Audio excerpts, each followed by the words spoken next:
الحمد لله نحمده ونستعينه ونستغفره ونعوذ بالله من شرور أنفسنا ومن سيئات أعمالنا من يهده الله فلا مضل له ومن يضلله فلا هادي له أشهد أن لا إله إلا الله وحده لا شريك له وأشهد أن سيدنا وسندنا وحبيبنا ومولانا محمدا عبده ورسوله أرسله بالحق بشيرا ونذيرا وداعيا إلى الله بإذنه وسراجا منيرا فقد قال الله تبارك وتعالى في القرآن الكريم أعوذ بالله من الشيطان الرجيم بسم الله الرحمن الرحيم ولا تقتلوا أنفسكم إن الله كان بكم رحيما ومن يفعل ذلك عدوانا وظلما فسوف نصليه نارا صدق الله العظيم الحمد لله সকল প্রশংসা সেই মহান মালিকের দরবারে যে মহান মালিক আমাদেরকে কিছুদিনই আলোচনা করবার শুনবার তৌফিক দিয়েছেন। সম্মানিত উপস্থিতি, যে বিষয়টি নিয়ে কথা বলবো সেটি হলো আত্মহত্যা। আত্মহত্যা করা এটা মহাপাপ। পৃথিবীতে অনেক পাপ আছে, অনেক অন্যায় কাজ আছে। অন্যায় কাজের মধ্য থেকে একটি ভয়াবহ পাপ, ভয়াবহ অন্যায় কাজ হলো আত্মহত্যা, যে কারণে একজন মুমিন বান্দাকেও জাহান্নামে যেতে হবে। এটি এমন একটি পাপ যেই পাপের কারণে একজন মানুষকে জাহান্নামে যেতে হবে। শুধু জাহান্নামে যেতে হবে তাই না, রাসূল সাল্লাল্লাহু আলাইহি ওয়াসাল্লাম বলেছেন খালিদান মুখাল্লাদান, যার অর্থ উলামা একরাম করেছেন দীর্ঘস্থায়ী জাহান্নাম। যদিও ঈমান থাকার কারণে চিরস্থায়ী জাহান্নাম না, তবে দীর্ঘস্থায়ীভাবে তাকে জাহান্নামের শাস্তি ভোগ করতে হবে। সেরকম একটি পাপের নাম আত্মহত্যা। আল্লাহ রাব্বুল আলামিন আমাদেরকে জানিয়ে দিলেন সূরাতুন নিসা 29 নং আয়াতে, ওয়ালা তাকতুলু আনফুসাকুম, তোমরা নিজেদেরকে হত্যা করো না, আত্মহত্যা করো না। কেন তুমি আত্মহত্যা করবে? বাবার কারণে না, মায়ের কারণে না, ভাইয়ের কারণে না, বোনের কারণে না, স্ত্রীর কারণে না, পৃথিবীর মানুষগুলি তোমাকে কষ্ট দিবে, তোমাকে যন্ত্রণা দেবে, এ কারণে তুমি আত্মহত্যা করো না।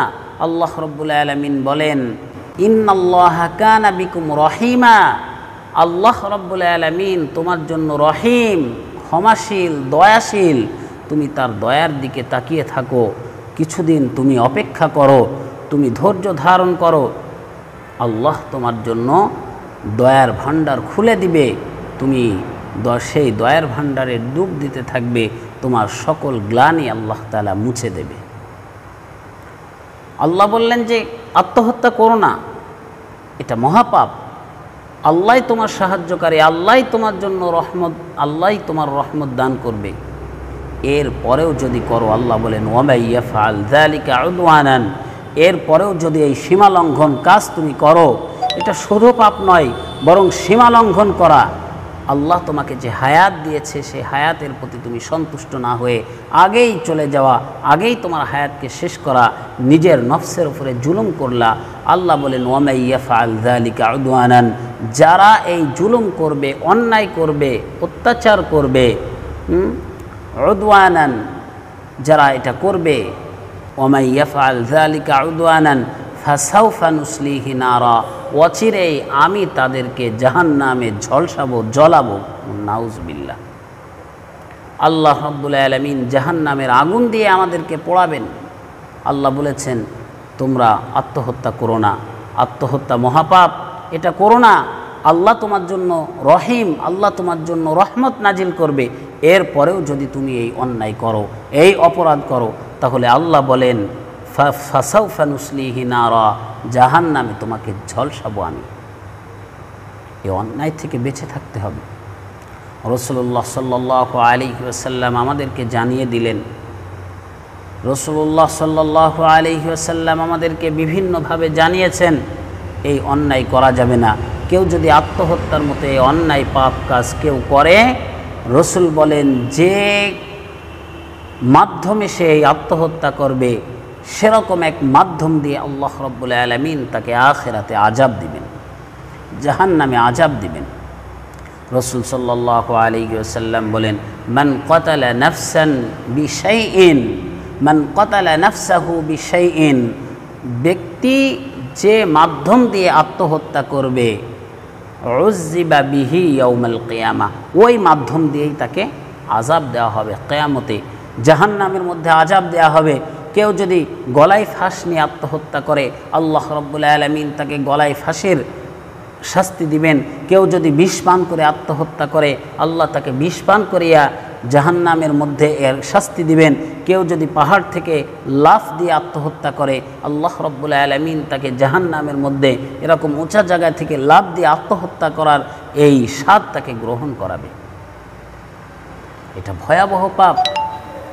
মনে করা যাবে না যে আমি আত্মহত্যা করলাম বলে যে বেঁচে গেলাম, না। অনেকে তো আত্মহত্যা করে আবার বাঁচতে চায়, বিষ পান করে আবার বাঁচতে চায়, গলায় ফাঁস নিয়ে বাঁচতে চায়, শেষের দিকে এসে বাঁচতে চায় কিন্তু বাঁচতে পারে না। তো একবার মৃত্যুর যে যন্ত্রণা, কিয়ামতে, আখিরাতে, জাহান্নামে কত হাজার হাজার বার, কোটি কোটি বার তাকে এই জাহান্নামে, তাকে এই মৃত্যুর স্বাদ গ্রহণ করতে হবে। আল্লাহ পাক রব্বুল আলামিন ভালো জানেন। দেখেন, রাসূল সাল্লাল্লাহু আলাইহি ওয়াসাল্লাম বলছেন, হাদিসের বর্ণনাকারী আবু হুরায়রা, বুখারী মুসলিমে হাদিসটি পাবেন।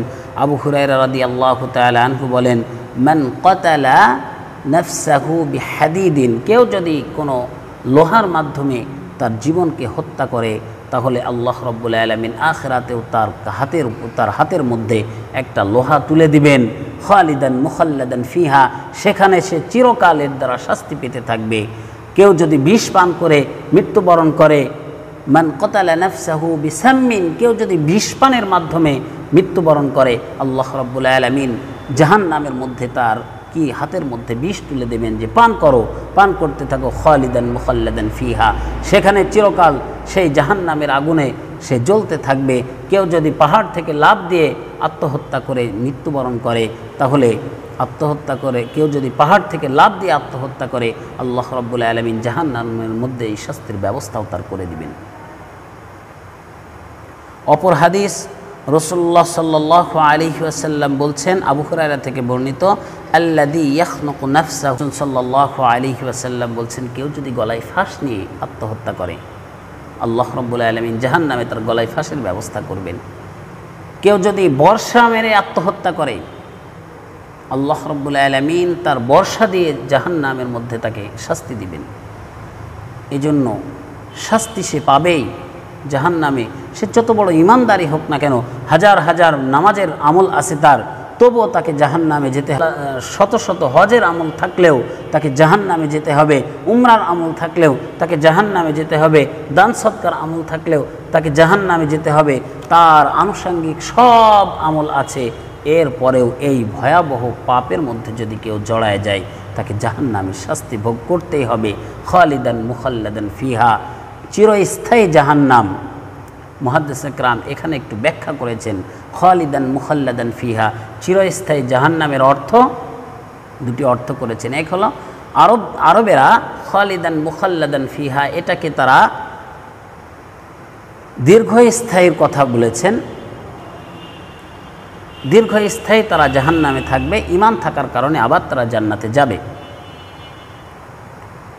আরেকটা ব্যাখ্যা হলো, যদি কেউ এই আত্মহত্যা করাকে হালাল মনে করে, এটাকে বৈধ মনে করে, তাহলে তার জন্য খালিদান মুখাল্লাদান ফিহা, চিরস্থায়ী জাহান্নাম। কারণ আল্লাহ যেটাকে হারাম করেছে সেটাকে কেউ যদি হালাল মনে করে তার ঈমান থাকে না। আল্লাহ রব্বুল আলামিন যেটাকে হারাম করেছে সেটা যদি কেউ হালাল মনে করে তার ঈমান থাকে না।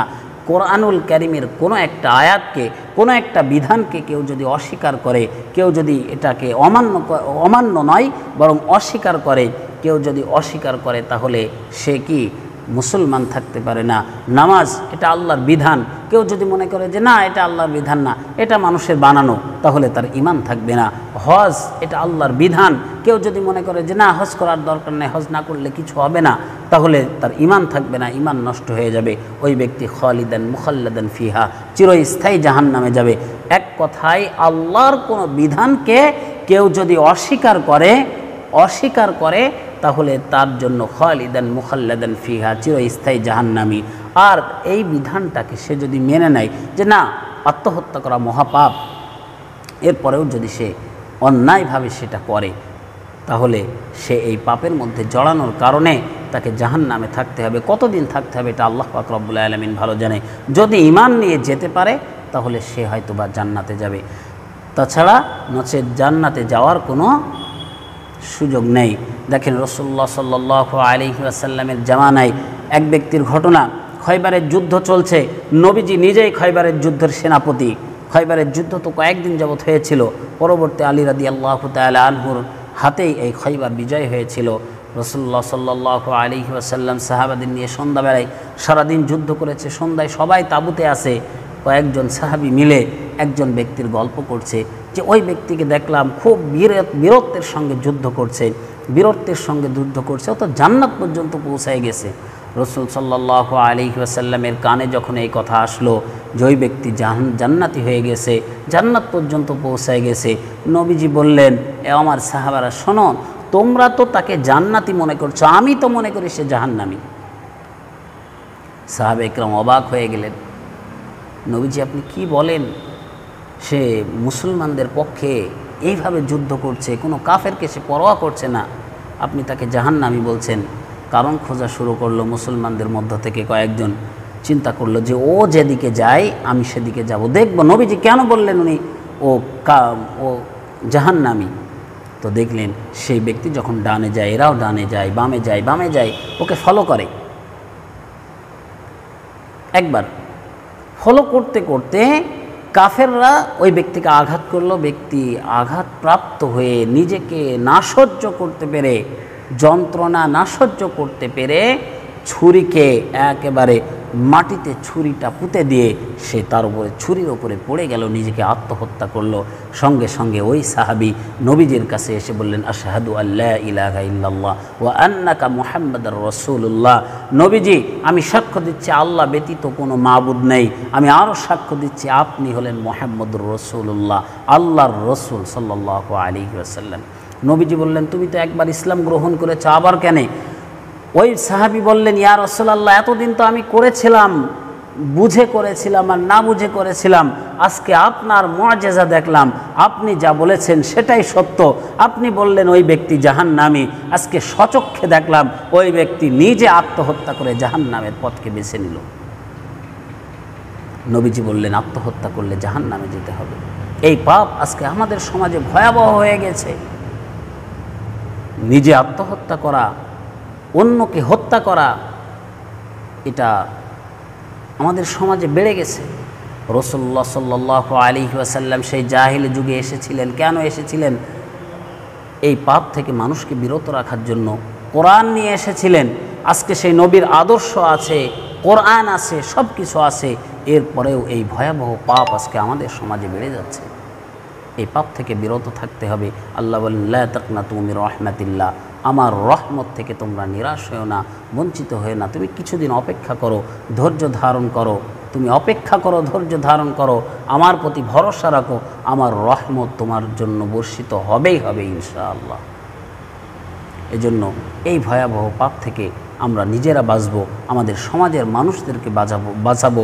যে কারণে মানুষ আত্মহত্যা করে এই কারণগুলি খুঁজে খুঁজে বের করে সেই কারণকে নিঃশেষ করার চেষ্টা আমরা করব ইনশাআল্লাহ। আল্লাহ আমাদের তৌফিক দিক, আমিন। ওয়া মা তৌফিকি ইল্লা বিল্লাহ।